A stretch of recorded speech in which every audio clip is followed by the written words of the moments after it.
બગદાણાના કોળી યુવક નવનીત બાલદિયા પર હુમલા પ્રકરણમાં 25 જાન્યુઆરીના રોજ જયરાજ આહિરની મોડી સાંજે જેલમાં એન્ટ્રી કરી હતી। ત્યારે જિલ્લા જેલ પોલીસ સૂત્રો પાસેથી મળતી માહિતી મુજબ જયરાજ આહિરને પ્રથમ ભાવનગર જિલ્લા જેલની અંદર આફ્ટર બેરેકમાં રાખવામાં આવ્યો હતો। ત્યારબાદ 27 જાન્યુઆરીના રોજ જયરાજ આહિરને 11 નંબરની બેરેક ફાળવવામાં આવી છે। જયરાજ આહિરના પરિવારજનોએ તેની માટે બિસ્તરા અને ટિફિન માટે અરજી કરી હતી, જે 28 જાન્યુઆરીના રોજ મંજૂર કરવામાં આવી છે। 6 દિવસ જેલનું ભોજન લીધા બાદ હવે જયરાજને ઘરનું જમવાનું મળશે। હાલ જયરાજ જિલ્લા જેલમાં આવેલી લાઇબ્રેરીમાં પુસ્તકનું વાંચન કરી દિવસ પસાર કરી રહ્યો છે। હાલમાં નવનીત બાલદિયા પર હુમલો કરનારા 14 આરોપી જેલના સળિયા પાછળ છે। જેલ મુક્ત થવા 8 આરોપીએ તેમના વકીલ મારફતે મહુવા કોર્ટમાં રેગ્યુલર જામીન અરજી મૂકી હતી, જ્યારે અન્ય એક બગદાણાના શખ્સે પોતાની આગોતરા અરજી પણ મૂકી હતી।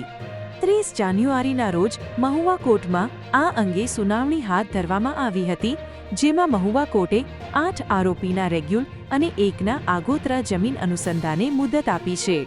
હવે આગામી સુનાવણી 2 ફેબ્રુઆરીના રોજ હાથ ધરાશે।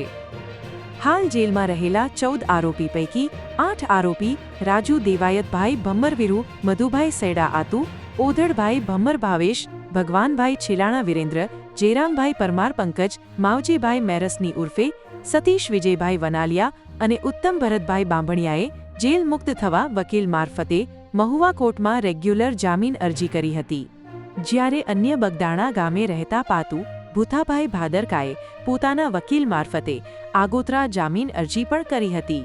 આ તમામ જામીન અરજી પર 30 જાન્યુઆરીના મહુવા કોર્ટમાં સુનાવણી હાથ ધરાઈ હતી, જેમાં મહુવા કોર્ટે 8 શખસની રેગ્યુલર જામીન અરજી અને એકના આગોતરા જામીન અરજી મામલે મુદ્દત પાડી છે। આગામી 2 ફેબ્રુઆરીના રોજ સુનાવણી હાથ ધરવામાં આવશે।